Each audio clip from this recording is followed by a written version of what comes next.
Hello everyone. So guys, आज हम economic का मेन टॉपिक पढ़ते हैं, मांग। जो वो हर बार पूछता है, तो आज हम टॉपिक को कवर कर लेंगे। मांग क्या है, मांग का अर्थ, परिभाषा, व्याख्या, तालिका, सबको कवर करते हैं। ठीक है, तो आज चलिए स्टार्ट करते हैं वीडियो को। तो सबसे पहले हम देखते हैं मांग का अर्थ।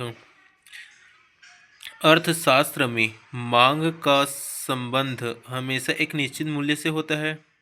अतः मांग के साथ निश्चित मूल्य और एक निश्चित समय को बताना आवश्यक होता है।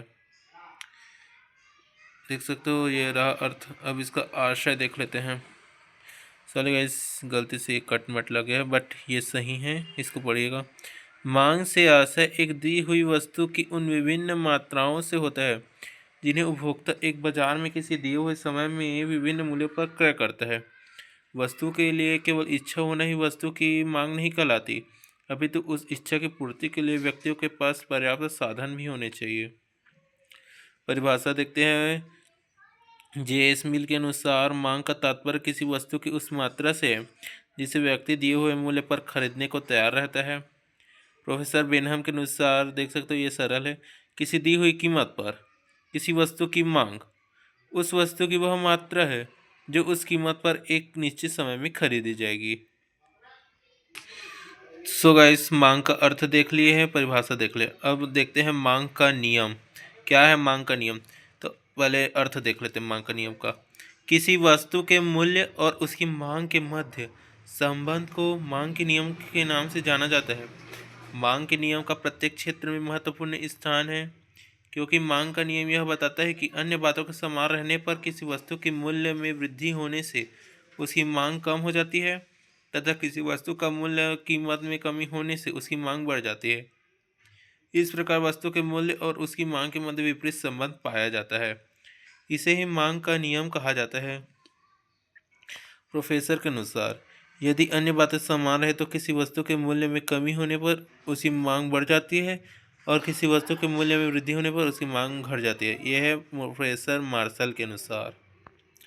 अब मांग का नियम व्याख्या पूछता है, पूरा संपूर्ण व्याख्या करके बताइए, तो उसमें उदाहरण भी लिखते हैं। तो उदाहरण देख लेते हैं। माना कि 1 किलो सेब की कीमत 100 रुपया है और एक परिवार हर हफ्ते 2 किलो सेब खरीदता है। यदि सेब की कीमत घटकर 80 प्रति किलो हो जाती है तो परिवार हर हफ्ते 3 किलो सेब खरीद सकता है। इसी तरह यदि सेब की कीमत बढ़कर 120 प्रति किलो हो जाती है तो परिवार हर हफ्ते केवल 1 किलो सेब खरीद सकता है। तालिका है सेब का मूल्य, फिर सेब की मांग 150, 140, 130, 120। सेब की मांग 10, 15, 20, 25। यहाँ पर सेब का मूल्य घट रहा है और सेब की मांगी गई मात्रा बढ़ रहा है। आइए इसको तालिका के देखते हैं और रेखा चित्र द्वारा। सो देख सकते हो, ये है रेखा चित्र। हमने यहाँ पास मूल्य कीमत को यहाँ लिखे हैं वाई अक्ष पर, लंब रेखा पर, और यहाँ पर मांगी गई मात्रा को लिखे हैं 5, 10, 15, 20, 25, 0 से 110, 120, 130, 140। और यहाँ से हमने मिलाया है 10 में था 150 को, 15 में 140 को, 20 में 130 को और 25 में 120 को। इसको लाइन खींच दी है और लाइन खींचने वाले को मांग वक्र कहते हैं, जिसको हम डी से प्रदर्शित करते हैं और सबको मिला दिए हैं। ऐसा बनता है मांग का रेखा चित्र। उसके बाद देख सकते हो रेखा चित्र द्वारा स्पष्टीकरण करते हैं। उपयुक्त तालिका के विश्लेषण से यह स्पष्ट होता है कि जैसे जैसे सेब का मूल्य घटती है जा रही है, वैसे वैसे सेब की मांग बढ़ती जा रही है। चित्र में एक्स अक्ष पर सेब की मात्रा और वाई अक्ष पर सेब का मूल्य को दर्शाया है। अतः चित्र से स्पष्ट है कि मांग रेखा डी ऊपर से नीचे की ओर झुकी हुई है, जो इस बात का सूचक है कि कीमत कम होने पर मांग बढ़ती है। अब इसके नियम मान्यताएं देख लेते हैं। पहला है मान्यताएं हैं मूल्य और मांग में विपरीत संबंध, अर्थात मूल्य घटने पर मांग बढ़ती है और मूल्य बढ़ने पर मांग घटती है। मांग का नियम एक गुणात्मक कथन है। मांग का नियम किसी निश्चित समय बिंदु से संबंधित होता है। कीमत स्वतंत्र एवं मांग आश्रित होती है। कीमत का मांग का नियम किसी निश्चित समय पर वस्तु या सेवा की कीमत और मांग में विपरीत संबंध को स्पष्ट करता है। कीमत स्वतंत्र चर है एवं मांग आश्रित चर है। मांग के नियम के कारण ही मांग वक्र हमेशा ऊपर से नीचे दाईं ओर झुकता है। ये रहा इसका विशेषता है। अब इसका मान्यताएं देखते हैं। पहला है उपभोक्ता की आय समान रहनी चाहिए। उपभोक्ता के स्वभाव और रुचि में कोई परिवर्तन नहीं होना चाहिए। अन्य संबंधित वस्तुओं के मूल्य में कोई परिवर्तन नहीं होना चाहिए। उपभोक्ता की आदत, रुचि, फैशन और स्वाद में कोई परिवर्तन नहीं होना चाहिए। उपभोक्ता सामान्य प्रवृत्ति का होना चाहिए। उपभोक्ता वैचारिक एवं विवेकशील होना चाहिए। उपभोग में निरंतर बनी रहनी चाहिए। उपभोग की इकाई प्रयुक्त होनी चाहिए।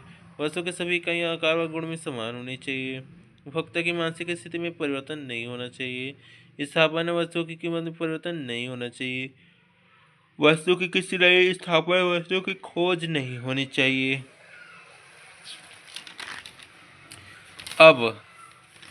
अब मांग का टॉपिक पूरा क्लियर हुआ। अब पूछते हैं मांग वक्र नीचे की ओर ढालू क्यों होता है, अथवा मांग के नियम के लागू होने के कारण बताइए। तो आज हमको टॉपिक को करते हैं। पहला है हास सीमांत उपयोगिता का नियम के वजह से मांग का नियम लागू होता है। आय प्रभाव है, स्थापना प्रभाव है, उपभोक्ता की संख्या में परिवर्तन है, वस्तु के विभिन्न उपयोग है, उपभोक्ता समूह का आकार है, वस्तु के वैकल्पिक प्रयोग है। उसके बाद है मांग के नियम के अपवाद भी पूछता है गाइस, क्या मांग रेखा ऊपर को चढ़ सकती है, ये होता है। तो चलो पहला देखते हैं गिफिन का विरोधाभास। दूसरा है प्रतिष्ठा सूचक वस्तुएं। तीसरा है अनिवार्यताएं। चौथा है वस्तु के दुर्लभ होने की प्रत्याशा। पांचवा है औद्योगिक तेजी एवं मंदी। छठवा है अज्ञानता के कारण। सातवां है भविष्य में कीमत वृद्धि की संभावना। आठवां है भविष्य में वस्तु के दुर्लभ होने की संभावना। नौवां है निम्न कोटि की वस्तुएं। दसवां है अनिवार्य वस्तुएं। 11वां है कीमतों में और वृद्धि या कमी की आशा। गाइस आप लोग ना पॉइंट को भी याद करोगे ना तो आप डील को अपने मन से कर सकते हो, इसलिए मैं पॉइंट को लिखा हूँ। पॉइंट लिखोगे तो नंबर फुल में फुल मिलेगा। अब आते हैं मांग को प्रभावित करने वाले कारक या तत्व। ये सबसे ज़्यादा पूछता है और अपवाद को पूछता है, तो इसको कर ही लेना। देख सकते हो मांग के निर्धारक तत्व भी बोलते हैं इसको। पहला है वस्तु की कीमत, उपभोक्ता की आय, धन का वितरण, उपभोक्ता की रुचि, संबंधित वस्तुओं की कीमत, मौसम एवं जलवायु, जनसंख्या, भविष्य मूल्य परिवर्तन की आशा, व्यापार चक्र, सरकारी नीति, मुद्रा की मात्रा में परिवर्तन। अब है मांग के प्रकार। पहला है मूल्य मांग, आय मांग, आड़ी मांग, संयुक्त मांग, सामूहिक मांग, प्रत्यक्ष तथा परोक्ष मांग, उत्पादक तथा वस्तु तथा उपभोक्ता वस्तु मांग, स्थायी वस्तु तथा नाशवान वस्तु मांग, अल्पकालीन तथा दीर्घकालीन मांग, उद्योग मांग तथा कंपनी मांग। तो यह है मूल्य मांग। अन्य बातें समान रहने पर मूल्य मांग वह मांग है जिसे एक उपभोक्ता एक निश्चित समय में विभिन्न कल्पित मूल्यों पर खरीदने को तैयार रहता है। आय मांग का अभिप्राय वस्तु और सेवाओं की उन मात्राओं से लगाया जाता है जो किसी समय अवधि में अन्य बातों के समान रहने पर उपभोक्ता अपनी विभिन्न आय स्तरों पर क्रय करने की तत्परता दिखाता है। आड़ी मांग, किसी वस्तु की आड़ी मांग उस वस्तु की उन मात्राओं को बताती है जो उपभोक्ता एक निश्चित समय उस वस्तु की कीमत तथा आय के समान रहने पर उस वस्तु की विशेष संबंधित किसी अन्य वस्तु की कीमत में परिवर्तन होने पर खरीदने को तैयार है।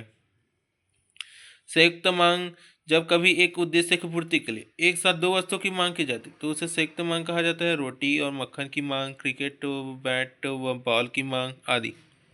सामूहिक मांग, सामूहिक मांग का अर्थ ऐसी वस्तुएं से जिनको एक से अधिक उपयोगों में लगाया जा सकता है, कोयला व बिजली। प्रत्यक्ष तथा परोक्ष मांग, जब किसी वस्तु की मांग उसका प्रत्यक्ष उपभोग करने के लिए की जाती है तो उसे प्रत्यक्ष मांग कहते हैं। दूध की मांग, दूध पीने के लिए की जाती है तो ये प्रत्यक्ष मांग कहलाएगी। इसके विपरीत यदि एक वस्तु की मांग किसी दूसरी वस्तु को बनाने के लिए की जाती है तो वह परोक्ष मांग कहलाती है। मकान बनाने के लिए ईंटें, सीमेंट, चूना आदि की मांग। सातवां पॉइंट है उत्पादक वस्तु तथा उपभोक्ता वस्तु मांग। ऐसी वस्तु जो अन्य वस्तुओं के उत्पादन में सहायता करती है उनकी मांग को उत्पादक वस्तु मांग कहते हैं। कच्चा माल, जो वस्तुएं अंतिम उपभोक्ता के उपयोग में आती है उनकी मांग को वस्तु मांग कहा जाता है। स्थायी वस्तु मांग, नाशवान वस्तु मांग, टिकाऊ या स्थायी वस्तु वह होती है जिसका किसी निश्चित अवधि तक एक से अधिक बार उपयोग किया जा सकता है। नाशवान वस्तु का प्रयोग मात्र एक ही बार किया जा सकता है। इस वस्तु की मांग को नाशवान वस्तु की मांग कहते हैं। भोजन, दवा, पेय पदार्थ। अल्पकालीन तथा दीर्घकालीन मांग। अल्पकालीन मांग वह है जो मूल्य या आय बदलने पर मांग पर तत्कालीन प्रभाव पड़ता है। जो दीर्घकालीन मांग वह है जो मूल्य, आय, जनसंख्या, विज्ञापन, रुचि सुधार, रुचि आदि के बदलने पर मांग काफी समय बाद प्रभाव पड़ता है। उद्योग मांग तथा कंपनी मांग। उद्योग मांग का अर्थ किसी विशेष उद्योग की कुल मांग होती है, जबकि कंपनी मांग किसी विशेष कंपनी के लिए मांग होती है। तो ये रहा मांग का पूरा टॉपिक। समझ आ गया होगा तो लाइक करना, शेयर करना एंड सब्सक्राइब करना। Bye guys.